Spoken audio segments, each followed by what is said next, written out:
गप्प झालीस तू हा? ए बाय राधिका, जशास तसे केले. हं? तू हिम्मत सोडू नको ना बाई. नाही आई, मी हिम्मत नाही सोडली. ज्याच्यासाठी मी हे सगळं करून राहिले त्यांच्यात हे गावीही नाही.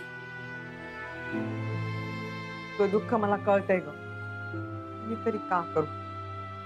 ए माया पोटचं पोर त्या पिसाटवाड्याच्या नादी लागला आणि फुकट गेलं. राधिका, तू हात पाय गाळू नको बरं. आमच्या परिणाम आम्ही करतोय, सगळं प्रयत्न तर करतोय ना. हा काय ना नानी? आणि मला नाही वाटत की आता फार दिवस राहील इथे. बस बस बस, तुमच्या तोंडात नानी गुळाचा खडा टाका. तुम्ही बसा, मी चहा करते. बस ग, चहा करते.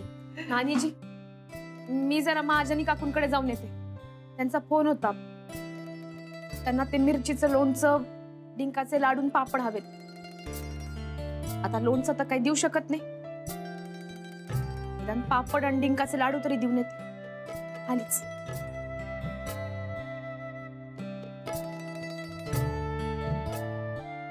फार जिद्दी आहे बाई पोर. मी तर वाट पाहून राहिले माझ्या सुनेची, केव्हा एकदा ती माझ्या घरी येईल. तेव्हाच तर माझं इथं राहण्याचं सार्थक होईल, नाही का नानी?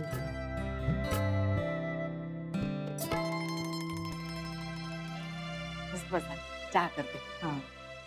ये ये ये ए, अगं तुझी मुलगी आली बघ, राधिका. ये राधिका ये. काकू, बरं वाटतं ना आता? बरी आहे आता. अगं जरा कंबर दुखत होती ना, म्हणून आराम करत होते. बर काकू, तुम्ही सांगितलं तसं हे पापड आणि हे लाडू. अगं बाई, काकू, ही चटणी पण ठेवा. आणि तुम्ही सांगितलं होतं ना ते लोणच्याचं, ते जरा नंतर देते. राधिका, तुझ्या कष्टांचं कौतुक करावं ना, तेवढं थोडंच आहे. तुझ्या जागी दुसरी एखादी बाई असती ना तर खचून गेली असती, पण तू न खचता धीरानं ह्या सगळ्या प्रसंगांना तोंड देत उभी राहिलेस. अगं मला तर असं वाटतं की जगातल्या प्रत्येक स्त्रीनं असंच करायला हवं. स्त्रियांवर अन्याय होतो कारण त्या सहन करतात. अन्यायाविरुद्ध बंड करायला शिका, तुमच्यावरचे अन्याय दूर होतील. आणि राधिका, तू नेमकं हेच करतेस, त्यामुळेच मला तुझं कौतुक वाटतं. आणि म्हणूनच आम्ही नेहमी तुझ्या पाठीशी उभे राहतो. झालं, संपादकीय भाषण सुरू झालं. अगं भाषण नाही ग, मला खरंच तसं वाटतं.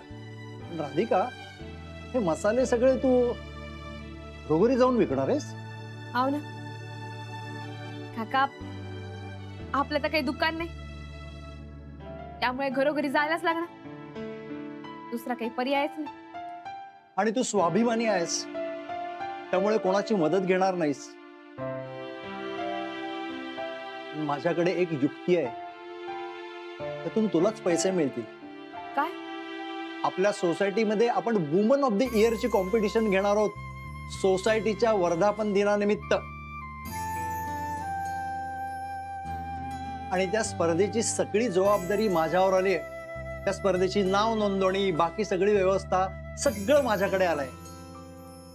आणि म्हणून मला वाटतं तू ह्या स्पर्धेमध्ये नाव नोंदवावंस. हो ना काका, मी तर गेल्या वर्षी पण भाग घेतला होता. राधिका, गेल्या वर्षीपेक्षा ह्या वर्षीची स्पर्धा वेगळी आहे. या वर्षी आपण 50,000 रुपयाचं बक्षीस देणार आहोत. 50,000? हो, 50,000. आपण दरवर्षी सोसायटीचा मेंटेनन्स घेतो की नाही, त्यातून दरवर्षी आपण वेगवेगळे उपक्रम राबवतो आणि उरलेले पैसे फंडात जमा करतो. गेली 5 वर्ष आपण थोडी थोडी रक्कम बाजूला काढून ठेवली आणि त्यातूनच ह्या वर्षीचा पुरस्कार आपण देणार आहोत. सोसायटीच्या कमिटीला मी सांगितलं की या वर्षी आपण एखाद्या स्त्रीचा सन्मान करूयात, 50,000 रुपयाचं पारितोषिक देऊन. ही तर खूपच चांगली कल्पना आहे. आता म्हणजे पहा ना काकू, एक बाई आपलं घर सांभाळते, पोरांचं पाहते, नवऱ्याला हवं नको पाहते, त्यांनी दिलेल्या पैशातनं थोडी थोडी काटकसर करून पैसे साठवते. आणि पुन्हा हे पैसे आपल्या संसारात घालतो. आणि शेवटी तिच्या हातात काहीच राहत नाही. म्हणजे नोकरी करणाऱ्या बायकांची गोष्ट वेगळी आहे,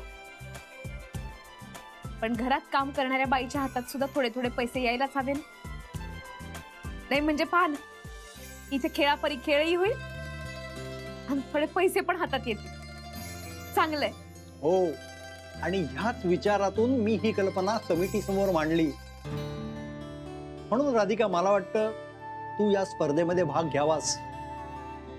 आणि मला खात्री आहे ही स्पर्धा तू नक्की जिंकशील.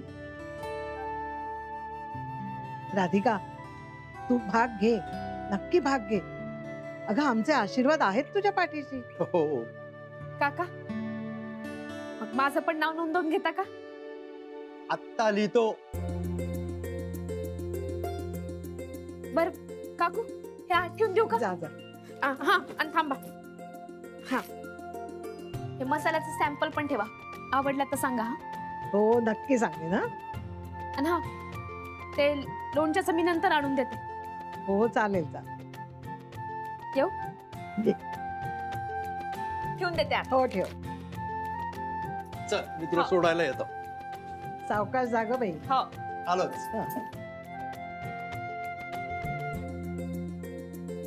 देवा, तिला हिच्या कामात नक्की यश मिळू दे रे बाबा. ताई, सामान घेऊन कुठे चाललंय तुम्ही? अगं बकुळा मावशी, माझ्या आणि काका काकूंकडे गेले होते आणि आपले सॅम्पल्स आहेत ना, आपण ते डिंकाच्या लाडवाचे मसाल्याचे सॅम्पल्स केलेत, ते आता सोसायटीत घरोघरी जाऊन देऊन येत. अरे देवा, म्हणजे सोसायटीतल्या घरोघरी जाऊन तुम्ही फिरणार? हा, त्यांच्या घरी जाणार तुम्ही? तसं नका करू. एक गोष्ट सांगू तुम्हाला.